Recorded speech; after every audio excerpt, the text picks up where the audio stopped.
Hello and welcome back, and today we're looking at a small mini valve headphone amplifier. Purchased from eBay, of course. This one was bought in the UK, but they do sell direct from China, so it's a good idea to check the prices. Leave a link in the description below.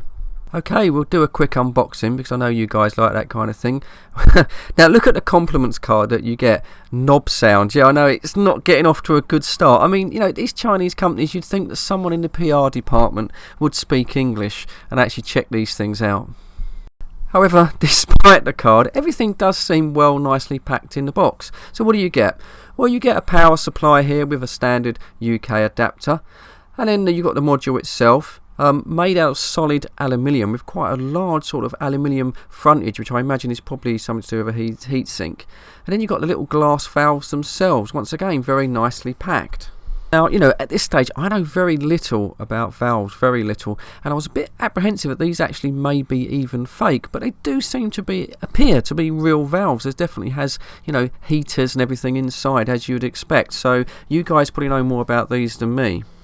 A little bit of self-assembly is required. Just have to carefully ease these valves into their holders. They'll only go in one way because of the alignment of the horseshoe pins. With the valves inserted, I mean, you have to admit, it's actually quite a nice little unit. Certainly looks more expensive than its purchase price.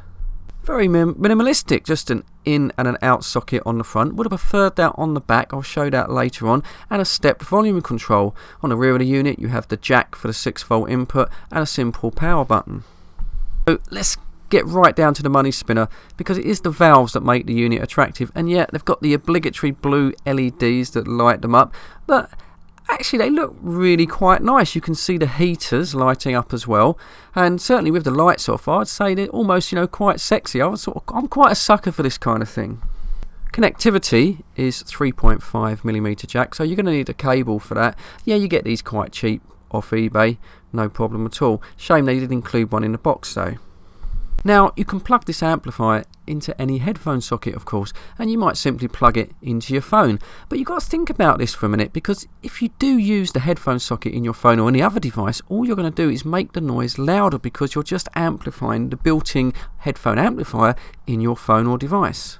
So what this means is, to capture the smooth analog sound of the valves, you're going to have to plug the amplifier into the direct line output of your chosen device. Most likely that's going to be the phono plug, so that's yet another lead that you have to purchase. But there are a few devices that do have a direct line 3.5mm jack output, a bit like my very old Roberts Gemini 12 here. Yeah, on the back is a 3.5 direct line output, so that's what we'll use to give this amplifier a test. Now, do you remember I said that I would have preferred the inputs to the amplifier on the rear and not on the front? Well, as you start to connect things up, this becomes quite relevant, because although the amplifier has a very small footprint, all of these cables do start to make it look a little bit messy, in my opinion. Right, we're going to try a small sound test here. Now, what you have to consider though is you're not really listening to the amp, because I've recorded this digitally and then I'm transferring it through the internet to your computer or phone, and you're just listening to your own integrated amplifier chip. But hopefully you'll get sort of some idea. So here's a clip. Healthy, Ginsberg was chronicling the moment in images and in words.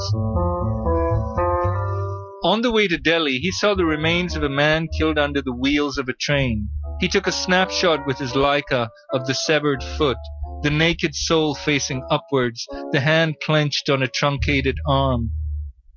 India entranced him, because here death was more than a philosophical construct. It was an inevitable part of everyday life. It became a constant in the journals. Now, I have to apologise for that clip, because I hadn't listened to it until I run it back on the narration. It was quite gruesome, wasn't it? I hope no one was eating whilst I was listening to that.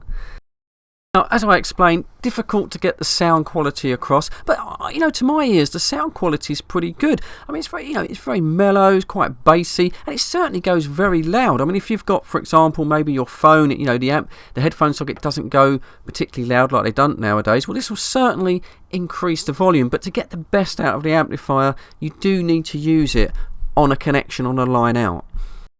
Okay, you're going to wrap this one up now. Hope you enjoyed that.